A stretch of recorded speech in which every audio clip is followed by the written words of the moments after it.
आपने क्या क्या पढ़ लिया, तो पहले ये बता दो, शुरुआत से बताओ। कंप्यूटर का परिभाषा डेफिनेशन पढ़ ली थी, परिचय पढ़ लिया था, कंप्यूटर की विशेषता पढ़ ली थी, कंप्यूटर की कमियां पढ़ ली थी, कंप्यूटर का प्रकार पढ़ लिया था। कितने प्रकार के होते हैं? 2 प्रकार के। एक तो है अपने उपयोग या एप्लीकेशन के आधार पर कंप्यूटर का प्रकार है, तो दूसरा है आकार के आधार पर कंप्यूटर का प्रकार। उपयोग के आधार पर बात करें तो कौन कौन से थे? 3 थे। कौन कौन से थे? 3। कौन कौन से? एनालॉग, डिजिटल और हाइब्रिड। और यदि अपन आकार के आधार पर बात करें तो वो 4 प्रकार थे। माइक्रो कंप्यूटर थे, उसके बाद में कौन से थे? मिनी कंप्यूटर, फिर मेन फ्रेम कंप्यूटर और फिर सुपर कंप्यूटर। और जो माइक्रो कंप्यूटर थे उनमें भी बहुत सारे प्रकार थे, उनमें से हमें 5 प्रकार पढ़े थे शायद तक, ठीक है। लेकिन उसको आप और भी ऐड कर सकते हो, क्योंकि मैंने बताया मोबाइल भी किसके अंदर आता है?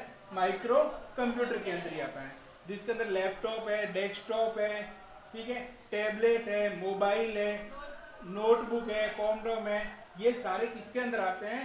माइक्रो कंप्यूटर के अंदर। क्यों आते हैं? क्योंकि इसके अंदर एक चिप लगी होती है जिसको हम क्या कहते हैं? माइक्रो चिप कहते हैं। उसी के आधार पर उसका नाम भी क्या कर दिया?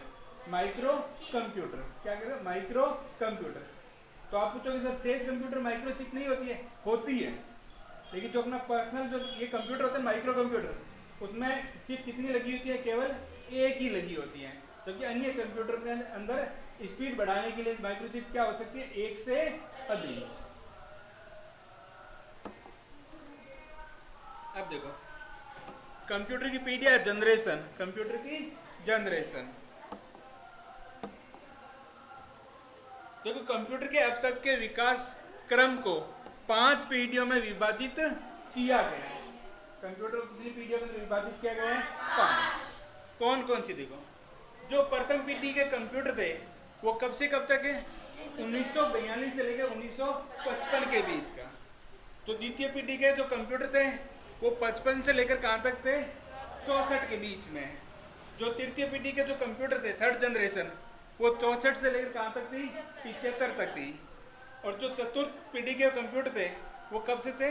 75 से लेकर 89 तक। और पंचम पीढ़ी जो है वो कब है? 89 से वर्तमान तक अभी चल रही है, अभी चल रही है। अब आ जाओ प्रथम पीढ़ी, कब से कब थे?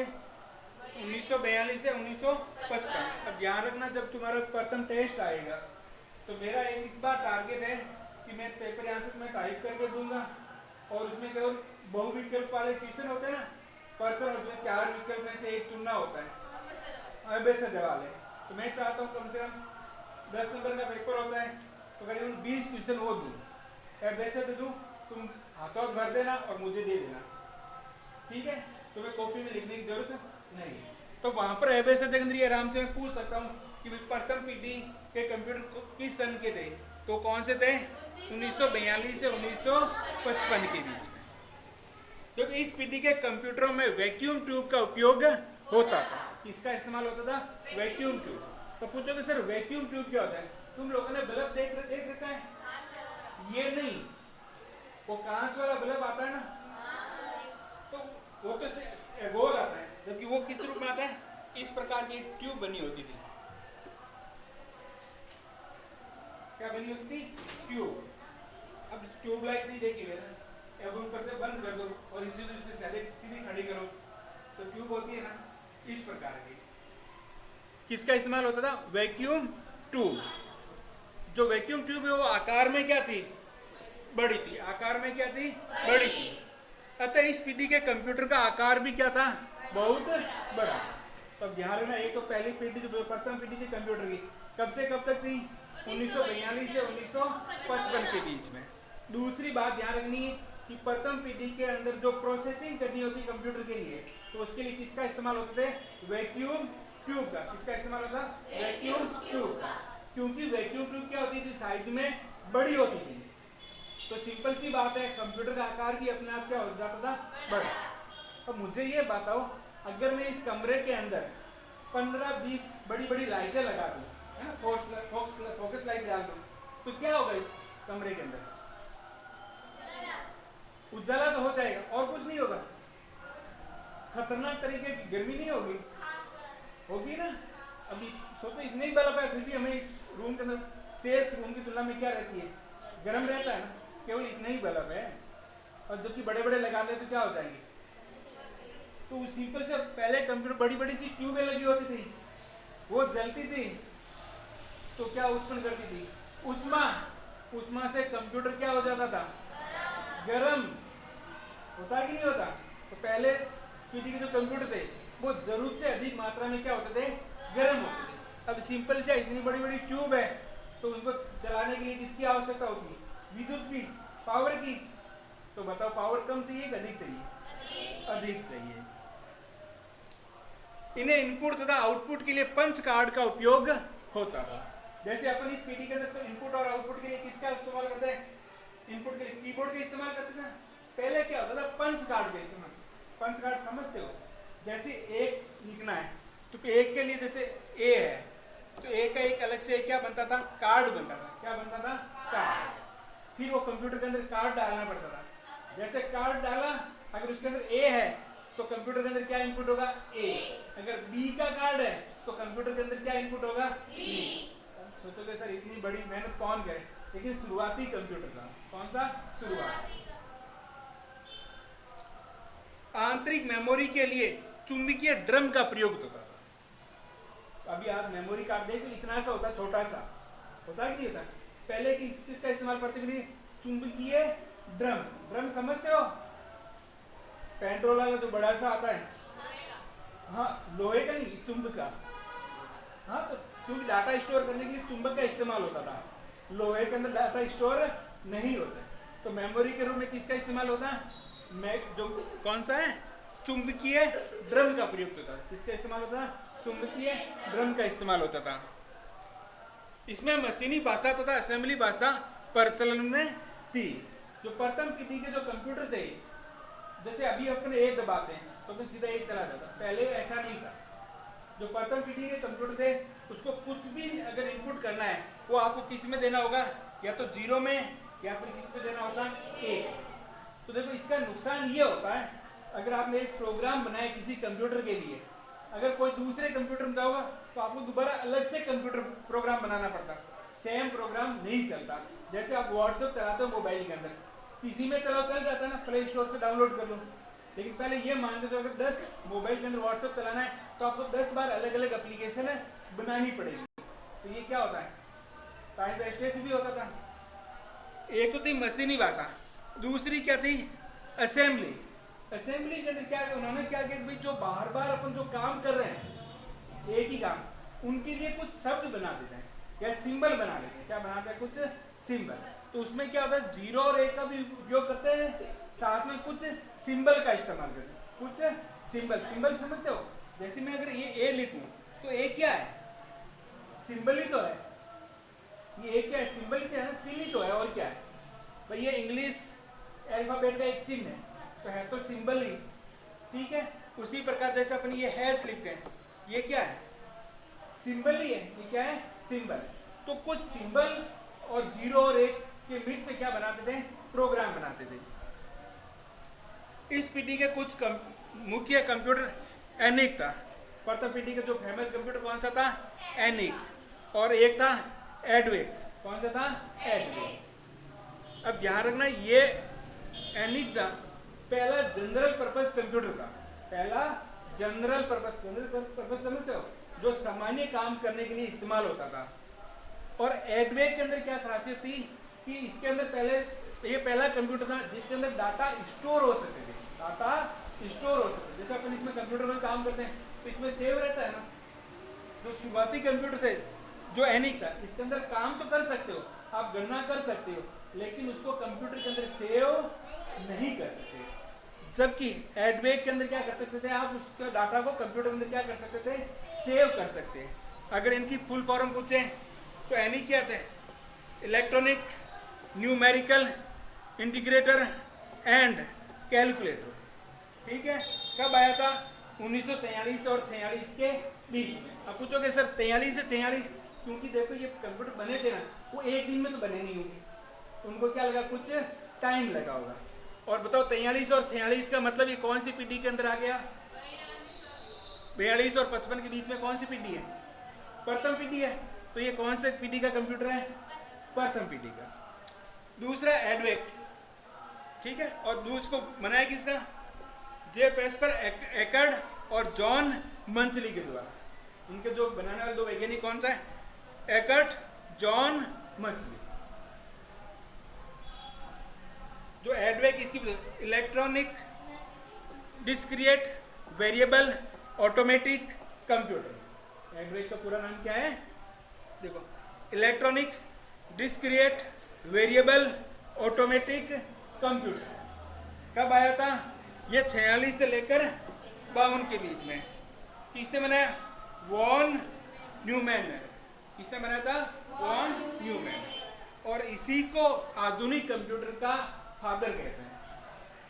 आधुनिक कंप्यूटर का फादर कहते हैं। वैसे कंप्यूटर का जो फादर होता है ना, उसको कहते हैं चार्ल्स बेबेज। कौन है? Charles Babbage. एक दिन अपन लेक्चर इसके बारे में करेंगे। जो अपन जो पीढ़ी है ना पढ़ रहे हैं, इससे पहले कंप्यूटर किस रूप में था?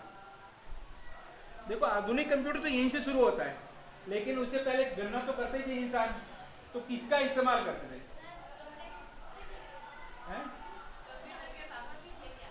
हाँ भाई, जिन्होंने कंसेप्ट दिया। देखो अपने को, अपन जैसे दिखा वो अपने मम्मी पापा की वजह से तो है, उनकी शक्ल मिलती है। अब कंप्यूटर को जिसने पार्ट बनाए हुए ऐसा ऐसा काम होगा, तो उनके अंदर वो उनका पिता हो गया। ठीक है, ध्यान रखना। कंप्यूटर के फादर कौन है?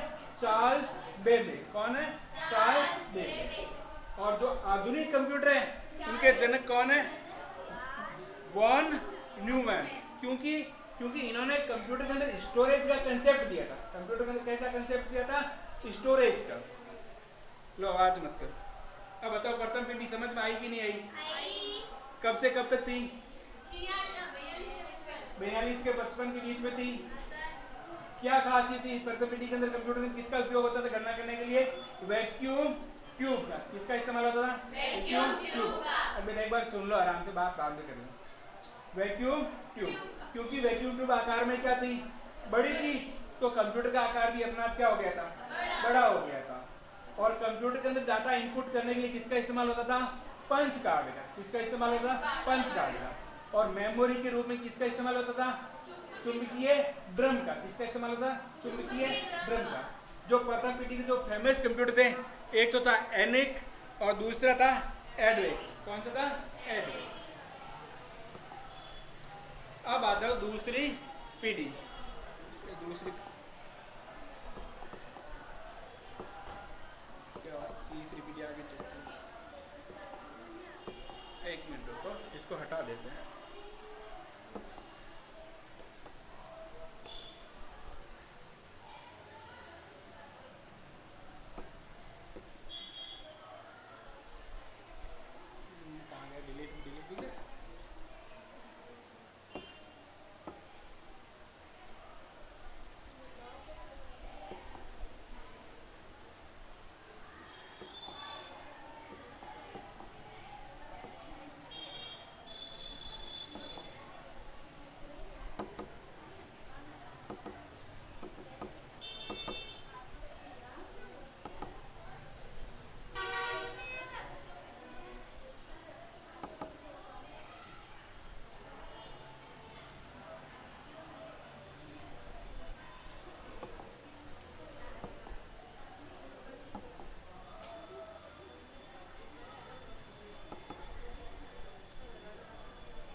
तो नहीं, अरे बातें मत करो, बातें मत करो।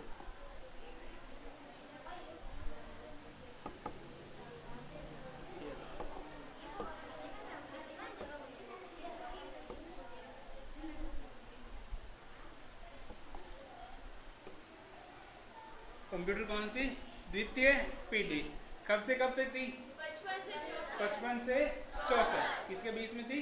55 से 64। अब देखो इसमें क्या था? इसमें वैक्यूम ट्यूब के स्थान पर किसका इस्तेमाल होता था? ट्रांजिस्टर का। ये दिखाई दे रहा है ना, ये इसको क्या बोलते हैं? ट्रांजिस्टर। तुम लोगों ने देखा होगा कई बार पुराने टीवी या कुछ खोले होंगे तो उसके ऊपर जो बोर्ड लगा होता है ना, जहाँ पर वायर, तो हो सकता है उसके ऊपर इस प्रकार का आपको डिवाइस मिल जाए। हाँ देख लेना, कोई भी जहाँ पर जो इलेक्ट्रॉनिक परिपथ होता है ना, बैटरी के अंदर, किसी के अंदर, तो इस प्रकार के डिवाइस वहां पर मिल जाएंगे। कहाँ जा रहे? देखो प्रथम पीढ़ी के अंदर क्या था वैक्यूम ट्यूब। दूसरी पीढ़ी के अंदर क्या, वैक्यूम ट्यूब के स्थान पर किसका इस्तेमाल होता? वैक्यूम ट्यूब के किसका इस्तेमाल था? ट्रांजिस्टर का। दिख गया ट्रांजिस्टर आकार में कैसा है? ट्रांजिस्टर का आविष्कार है वो कब हो गया था? 1947 के अंदर ही हो गया था। कहाँ पर हुआ था? बेल लेबोरेटरी है वहां पर। अब पूछोगे सर आप लोग तो कह रहे हैं द्वितीय पीढ़ी तो 55 से 64 तक है और ट्रांजिस्टर तो कब आ गया था? 1947 से। लेकिन इसका उपयोग कंप्यूटर के अंदर नहीं, अन्य इलेक्ट्रॉनिक डिवाइस के अंदर इस्तेमाल होता था, कंप्यूटर के अंदर नहीं होता। मैं एक पहले से कह रहा हूँ, अगर तुम लोग 10 बच्चे यहाँ पढ़ोगे ना तो मुझे पढ़ाना इजी है, तो आप जा सकते हो, लेकिन यहाँ बैठो तो शांति से बैठो। ट्रांजिस्टर का आविष्कार कब हुआ था? 1947 के अंदर।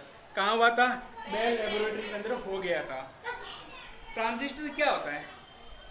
ट्रांजिस्टर एक सॉलिड स्टेट युक्त यानी सॉलिड स्टेट डिवाइस। सॉलिड समझते हो?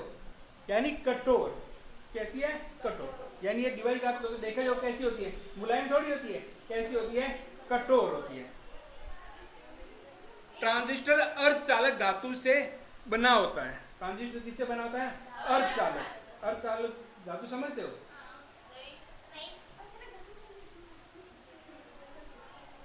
समझिए ना, अर्थ विज्ञान के अंदर पढ़ाई होगा। जो जैसे कई तो विद्युत की पूर्ण चालक होती है और कई एकदम बिल्कुल भी नहीं होती है और कई बीच में होती है। ये अधिकतर बनी होती है सिलिकॉन की। किसकी बनी होती है? सिलिकॉन। वैक्यूम ट्यूब की तुलना में अधिक छोटी है। मैंने बताया वैक्यूम ट्यूब क्या होती है? बड़ी साइज की ट्यूबें थी, अब ये साइज में अपना आप क्या हो गया? छोटा। दूसरा है पूर्णतः ट्रांजिस्टर पर आधारित प्राथमिक मेमोरी उपलब्ध हो गई। अब जो मेमोरी थी वो भी किस पर आधारित थी? ट्रांजिस्टर पर आधारित थी, तो वो चुंबकीय ड्रम लगाने की आवश्यकता नहीं। अब देखो वैक्यूम ट्यूब का स्थान किसने ले लिया? ट्रांजिस्टर का। और जो मेमोरी थी उसके अंदर भी किसका इस्तेमाल होना शुरू हो गया था? ट्रांजिस्टर का। तो सिंपल सी बात है, कंप्यूटर का आकार बड़ा होगा कि छोटा होगा? छोटा होगा। द्वितीय मेमोरी के लिए चुंबकीय टैप। तुम लोगों ने चुंबकीय टैप देखी है क्या? Magnetic tap. तुम्हारे घरों के अंदर पहले ऐसा एक डिवाइस आता था, अगर तुम लोगों देखा हो तो इस प्रकार का डिवाइस था जिसमें 2 चक्री लगी होती थी, उसके ऊपर इस तरह कुछ टैप मुड़ा हुआ था जो यहाँ से निकल कर फिर इसके ऊपर चलता था, ऐसे घूमता था, अब पूरा हो जाता, घुमा के दूसरी तरफ लगा तो दूसरी तरफ शुरू हो जाता। देखा है सबने? तो तो देखा ही होगा, और नहीं देखा तो कल मैं 1-2 फोटो डाउनलोड कर लूँगा तो मैं दिखा दूंगा, क्या पता देखने के बाद याद भी आ जाए। ठीक है, और कल क्या दूँ, मुझे डाउनलोड तो करनी पड़ेगी। ठीक है, तो डाटा स्टोर करने के लिए किसका इस्तेमाल था? चुंबकीय टैप का इस्तेमाल होता था। अब देखो ये वर्तमान में बंद हो गई। क्यों बंद हुई तुम्हें पता ही है? पहले जो अपने यहाँ पर गाने मनोरंजन के लिए इस्तेमाल होते थे इसका, लेकिन उसकी जगह किसका इस्तेमाल होता है? मेमोरी कार्ड का। किसका इस्तेमाल होता है? Memory card. क्योंकि जब गाड़ी वाले इस्तेमाल करते हैं वाहनों के अंदर गाने सुनने के लिए, आजकल तो यूट्यूब का इस्तेमाल करते, डायरेक्ट कनेक्ट करके वाईफाई कनेक्ट करो और गाने शुरू करो। उससे पहले क्या लगाते थे? पेन ड्राइव आती थी। ठीक है, उससे पहले क्या आती थी पता है किसी को? पेन ड्राइव से पहले क्या इस्तेमाल तुम्हें पता है? एक डीवीडी सीडी आती थी, इसका इस्तेमाल करते थे। इससे पहले किसका इस्तेमाल करते? मैग्नेटिक टैप का मनोरंजन के लिए। और डिस्क, ये होगी डिस्क। ठीक है, जो सीडी डीवीडी, का प्रयोग प्रारंभ हो गया था। देखो प्राथमिक के लिए तो ट्रांजिस्टर था, लेकिन अगर आप चाहते हो डाटा लंबे समय के लिए स्टोर करो तो उसके लिए हम किसका इस्तेमाल करते थे? मैग्नेटिक टेप का, और दूसरा किसका? डिस्क का। उच्च स्तरीय प्रोग्रामिंग भाषा का विकास जैसे, तो ध्यान रखना दूसरी पीढ़ी कंप्यूटर के अंदर किसका विकसित हो गई थी? उच्च स्तरीय भाषा, जिसको कहते हैं high level language. High level language समझते हो? भारी नहीं। देखो एक तो लैंग्वेज होती है जिसको मैंने बताया 0 और 1 के अंदर लिखते हैं। किसके अंदर लिखते हैं? 0 और 1 के अंदर। तो ये तो निम्न स्तरीय लैंग्वेज होगी। हाई लेवल लैंग्वेज होता है जो अपन इंग्लिश के अंदर सब इस्तेमाल करते हैं ना, अल्फाबेट, अगर उनके द्वारा अगर कोई प्रोग्राम लिखते हैं तो उसको हम क्या कहते हैं? High level language. तो कौन कौन सी थी? बेसिक, कोबोल, फोर्टॉन, ये कुछ लैंग्वेज थी द्वितीय पीढ़ी की, याद रखना। जिसमें एक ध्यान रखना, जो कोबोल थी ये तो वाणिज्यिक काम के लिए इस्तेमाल होती थी, जो फोटोन थी ये गणितीय काम, किसके लिए? गणितीय काम के लिए। और द्वितीय पीढ़ी के जो कंप्यूटर थे वो कौन से थे? IBM 70 थे, IBM 1400, IBM 1600, CDC 3600 आदि उस पीढ़ी के कंप्यूटर के कुछ नाम थे। पहले पीढ़ी के कौन से कंप्यूटर नाम थे? प्रथम पीढ़ी के कौन से कंप्यूटर थे? एनिक, एडवेक, ये थे। जबकि द्वितीय पीढ़ी के अंदर कौन से थे? IBM थे, IBM 70, IBM 700, IBM 1600, CDC 3600 आदि उस कंप्यूटर, उस तरह के कंप्यूटर के क्या थे? उदाहरण थे।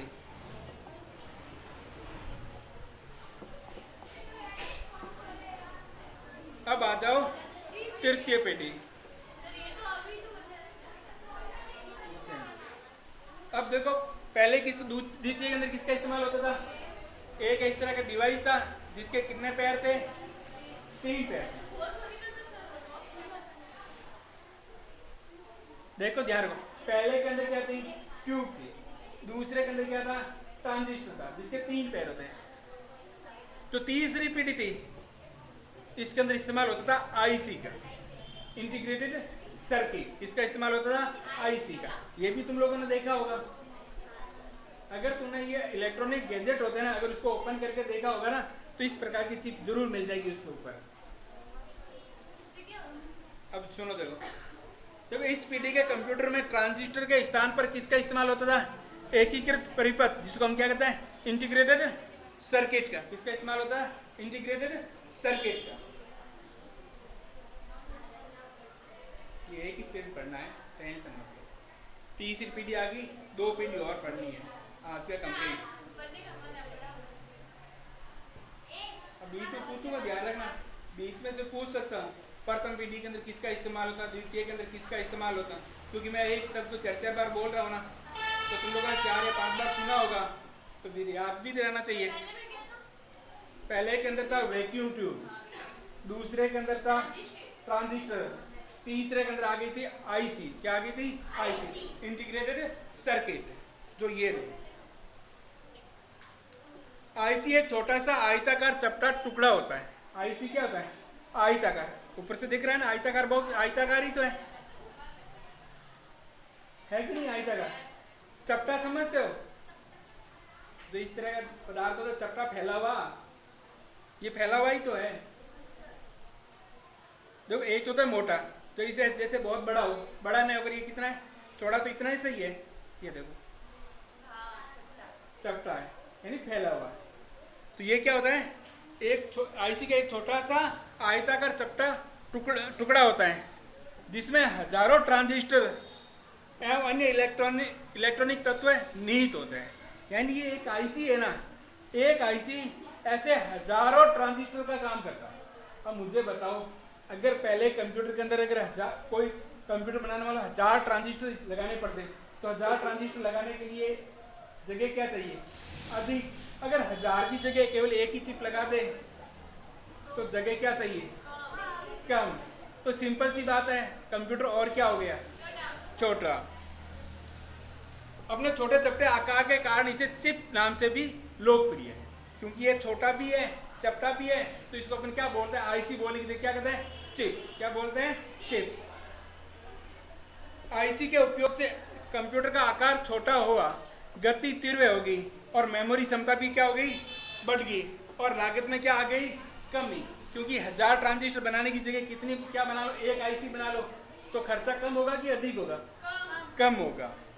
साथ ही इनकी विश्वसनीयता भी और अधिक बढ़ गई। अब सिंपल सी बात है, एक बोर्ड के ऊपर अगर 1000 ट्रांजिस्टर लगाए तो सिंपल सी बात, गर्म तो हो गई, वायर तो गर्म होगी। अगर उसकी जगह कितना आईसी लगा दें, एक, तो गर्म होने की संभावना क्या हो जाती है, उतनी ही कम हो जाती है। इस काल में विकसित महत्वपूर्ण कंप्यूटर कौन से थे, IBM 360, LCL 1900, वेक्स 750, ये इस जनरेशन के क्या थे, कंप्यूटर थे। ठीक है, अब अगला देखो, कौन सी पीढ़ी, चौथी पीढ़ी। कब से थी, 75 से 89। तो पहली पीढ़ी कब से थी, 55, दूसरी 55 से 64, तीसरी 64 से 75, 64 से 75 के बीच में, हाँ 75 से 75, एक ही बात तो इंग्लिश में मैं हिंदी में बोल दिया। ठीक है, और जो चतुर्थ पीढ़ी है वो कब से है, 75 से 89।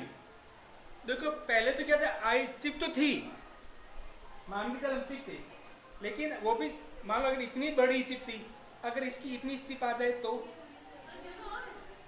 हो सकता ना। अब मोबाइल के अंदर इतनी बड़ी चिप कहाँ लगी थी, अब तुम भी सोचो ना, चलो तुम्हारा सर मोबाइल तो हो जाएगी, स्मार्ट घड़ी तो इतनी सी होती है ना, उसके अंदर इतनी बड़ी चिप कहाँ डालोगे,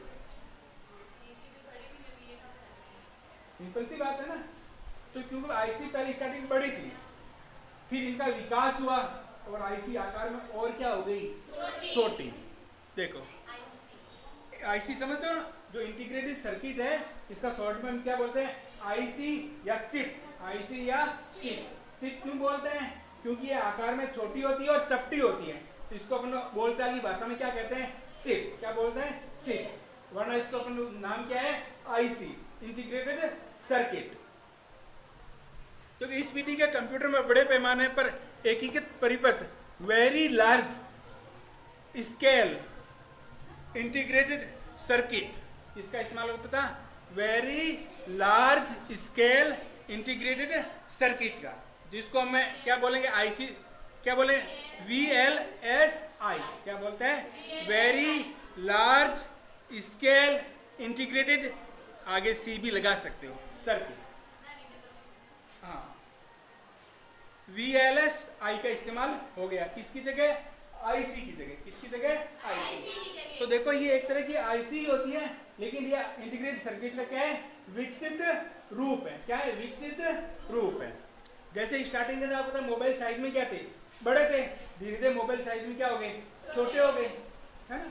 उसी प्रकार आईसी के अंदर विकास हुआ, तो उन्होंने कहा हमें इतनी बड़ी आईसी की जरूरत नहीं है, हम इसको और छोटा कर सकते हैं और स्पीड में भी इससे फास्ट बना सकते हैं। इस परिपथ में 1 इंच कितना सा होता है, के चौथाई भाग, 1 इंच का चौथाई भाग, 1 इंच की बात नहीं कर रहा हूं, किसकी बात कर रहा हूं, 1 इंच का चौथा, समझते हो। 1 इंच का मतलब 1 इंच का 25%, कितना, आधे का आधा। अगर आधा होता तो 50-50 हो गए, आधे का भी आधा, यानी इसको कितने भागों में डिवाइड करें, 4। 1 इंच को कितने भागों में डिवाइड करें, 4। जो एक टुकड़ा होता है ना, उसकी बात करें, 4 जो अलग अलग टुकड़े बनेंगे ना, उसमें से कितने टुकड़े की बात करें,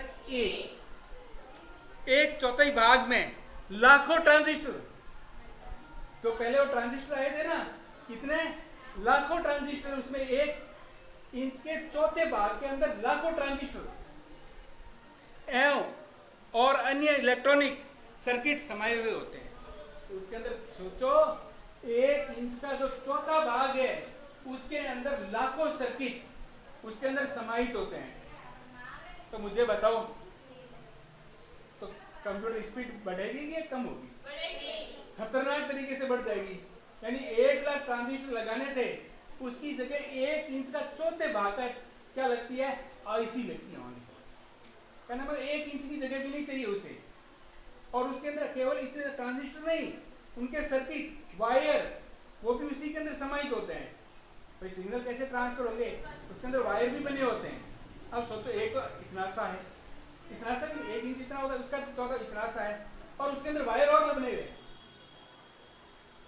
सोचो कितना बारीक होगा। ठीक है, इन परिपथों का माइक्रोचिप कहा जाता है। इनको हम क्या कहते हैं, माइक्रोचिप। इसका मतलब ये कंप्यूटर कौन सी पीढ़ी का है, ये इस कंप्यूटर का क्या नाम है, माइक्रो कंप्यूटर। तो ये माइक्रोचिप कौन सी जनरेशन में आई थी, 4th जनरेशन। यानी ये कौन से पीढ़ी के कंप्यूटर है, चौथी पीढ़ी के कंप्यूटर, ध्यान रखना। माइक्रोचिप कहा जाता था। पहला माइक्रोचिप कब बना था, 1970 के अंदर। देखो यूज तो वहां 75 में हुआ था, बन कब गया था, 1970 के अंदर। किसने बनाया था, इंटेल कॉर्पोरेशन के अंदर। इंटेल नाम की एक कंपनी है, आज भी हमारे कंप्यूटर के बहुत सारे पार्ट कौन बनाती है, इंटेल कंपनी बनाती है। और उस प्रोसेसर का, माइक्रो प्रोसेसर का नाम क्या था, इंटेल 4004। तो आपको पूछ सकता है पहला माइक्रो प्रोसेसर कब बना था, 1970 के अंदर। किसने बनाया था, इंटेल ने बनाया था। कॉर्पोरेशन के मतलब कंपनी हो गई, तो इंटेल नाम क्या याद रखना, इंटेल। और उस प्रोसेसर का नाम क्या था, इंटेल 4004। इस छोटे से चिप को माइक्रो प्रोसेस कहा जाने लगा। इस छोटे से चिप को हम क्या कहते हैं, माइक्रो प्रोसेसर। कैसा कंप्यूटर में कैसा प्रोसेसर लगा हुआ है, माइक्रो प्रोसेसर। और माइक्रो प्रोसेसर से युक्त कंप्यूटर को क्या कहने लग शुरू हो गया, माइक्रो कंप्यूटर। अगर किसी के अंदर माइक्रो प्रोसेस है, माइक्रो चिप लगी हुई है, तो उस कंप्यूटर को भी हम क्या कहेंगे, माइक्रो कंप्यूटर। हाँ, हमने जो पहले उदाहरण पर आकार के आधार पर जो माइक्रो कंप्यूटर पढ़े थे ना, तो उसमें जितने भी है वो सारे इसी पर आधारित है। चतुर्थ पीढ़ी के जो कंप्यूटर थे वो कौन से थे, पेटीएम 1, पेटीएम 2, पेटीएम 3, अब i3, i4, i5, i6, i7 अभी चल रहा है। इसमें जो प्रोसेसर लगा हुआ i3 है, i3, क्योंकि i7 तो अभी वर्तमान के अंदर है, वो महंगा मिलता है। वो क्या मिलता है, महंगा। क्योंकि अपना काम i3 से हो जाता है, तो हमें i7 लाने की क्या जरूरत है, क्योंकि हमें जगह रखने के लिए सब कुछ बरोबर है। ऐसा कोई जरूरी नहीं है कि इतनी चिप इतनी बड़ी चिप आ जाएगी तो अपने को जगह कम पड़ जाएगी, पड़ेगी क्या। अब बताओ इतनी सी जगह की इतनी जगह हो जाएगी, क्या फर्क पड़ेगा, अपना तो रूम बहुत बड़ा है। ठीक है, माइक्रो प्रोसेस पर आधारित पहला पीसी कब आया था, 1970 के अंदर आया था। क्या था, MITS के द्वारा था, एल्टायर था। कौन सा था, एल्टायर। देखो आप पूछोगे सर आप तो कह रहे 70 में पीसी भी बन गया, आप 75 क्यों कह रहे हो। देखो ये तो बनना था, यूज नहीं आ रहा था ना, अब कुछ बन गया तो उससे कंपनी में था। तो अब देखो इसमें कितने % बनते हैं। एक तो ये जनरल चौथी पीढ़ी के अंदर किसका इस्तेमाल होता था, VLSI का इस्तेमाल होता था। दूसरा याद रखना, इनको हम क्या कहते थे, माइक्रोचिप। इसको क्या बोलते थे, माइक्रोचिप। या फिर इसका दूसरा नाम क्या है, माइक्रो प्रोसेसर। क्या कहते हैं, माइक्रो प्रोसेसर। पहला माइक्रो प्रोसेसर कब आया था, 1970 के अंदर आया था। किसने बनाया था, इंटेल ने बनाया था। कौन सा बनाया था, इंटेल 4004 था। और पहला जो माइक्रो कंप्यूटर था वो किसने कब आया था, 1970 के अंदर। किसने बनाया था, MITS ने बनाया था। क्या नाम था, एल्टायर। अब ये क्वेश्चन तुम्हें अभी हेल्प करेंगे, और आगे तुम 12वीं पास करने के बाद जो कंपटीशन की तैयारी करते हो वहां पर भी यही क्वेश्चन पूछेगा। प्रथम पीढ़ी का कंप्यूटर कब था, कौन सा था, क्या इस्तेमाल होता था। अगर तुम नहीं मानोगे तो अपने एक दिन कोई भी पेपर कंपटीशन का लाके बताऊंगा, और उसके अंदर ये क्वेश्चन आपको मिल जाएंगे। तो अगर तुम लोग अभी से पढ़ोगे सही सिस्टमेटिक ढंग से, तो तुम्हारी हेल्प कहाँ हो जाएगी, आगे अगर पढ़ाई करो वहाँ पर तुम्हारी बहुत अधिक हेल्प हो जाएगी। क्योंकि तुम्हें ही पता है, अगर तुम कोचिंग में जाओगे, आज जो चीज़ अपन 1 साल में पढ़ रहे हैं वो आपको 10 दिन में पढ़ाएंगे, क्या पढ़ लोगे, नहीं पढ़ा जाता ना। फिर वो केवल लिखवा देंगे, आपके समझ में कुछ नहीं आएगा। आ जाओ, कौन सी पीढ़ी आ गई? पांचवी। ये कब से? 89 से वर्तमान के अंदर प्रोसेस हो रही है। और इस फोटो को देखकर कुछ आइडिया लगा? रोबोट है। ये इस लड़की के साथ क्या खेल रहा है? चेस। इसका मतलब क्या हुआ? ये क्या कर सकता है? ये दिमाग ऐसे लगा रहा है, मतलब ये क्या कर रहा है? सोच रहा है। जबकि अभी तक हमने जितने भी कंप्यूटर पढ़े उनमें सोचने की क्षमता नहीं थी। ठीक है, ये कंप्यूटर अभी विकसित की विकास की अवस्था के अंदर है। विकसित नहीं हुए, विकास की क्या है? अवस्था के अंदर है। इनमें तर्क करने, सोचने समझने, निर्णय लेने आदि बौद्धिक क्षमताओं का विकास करने के लिए प्रयास किया जा रहा है। अभी क्या कर रहे हैं कि कंप्यूटर के अंदर ऐसे कंप्यूटर विकसित हो जाए जो सोच समझ सकते हो, निर्णय लेने की उनके अंदर क्या हो? क्षमता हो और बुद्धि हो, यानी दिमाग भी हो। यह कंप्यूटर वर्तमान के कंप्यूटर से अधिक तीव्र गति वाले होंगे। सिंपल सी बात है, जो सोच सकता होगा वो तो बहुत स्पीड होगी। अधिक विश्वसनीय होंगे क्योंकि वो अपने आप बहुत कुछ काम कर लेंगे। जटिल भी होंगे क्योंकि जो अपने आप सोच सकता है तो अपन अंदाजा नहीं लगा सकता कि वो क्या सोचेगा। अभी तो हमें पता नहीं है, कंप्यूटर अपने को कोई नुकसान नहीं देगा। अगर ये कह देगी तो अपने आप सब कुछ काम करेगा, तो पता नहीं कब क्या काम कर दे। तुम लोगों ने वो रोबोट मूवी देखी होगी ना? उसमें सिंपल सा लॉजिक है, जब वो रोबोट अपने आप ही सोचना शुरू हो जाएगा तो वो कुछ भी कर सकता है। हाँ, विषम परिस्थितियों में भी कार्य करने में सक्षम होंगे। तो वो रोबोट अगर अपने आप सोच सकेंगे तो वो अपने आप निर्णय भी ले सकेंगे ना। कि अगर कोई जटिल परिस्थिति या कहीं पर ऐसा माहौल बन जाए कि वो काम नहीं कर पा रहा है तो वो अपना निर्णय लेकर डिसाइड कर लेगा उसे काम कैसे करना है। जैसे हमने इसको डिसाइड कर दिया कि बारिश से बचना कैसे, तो बारिश आएगी, कंप्यूटर तो अपना निर्णय लेगा ना, बारिश होगी तो क्या करना चाहिए क्या नहीं करना चाहिए। तो उसके लिए विषम परिस्थिति में वो अपना सर्वे कर सकता, अपना निर्णय ले सकता है ना। और ये है अपने पांचवी पीढ़ी के कंप्यूटर। इसको कहते हैं आर्टिफिशियल इंटेलिजेंस। इंटेलिजेंस का मतलब क्या होता है? समझदार। आर्टिफिशियल यानी जो इंसानों के द्वारा बनाया हुआ ऐसा समझदार कंप्यूटर जो अपने आप सब कुछ काम कर सकता है। ठीक है।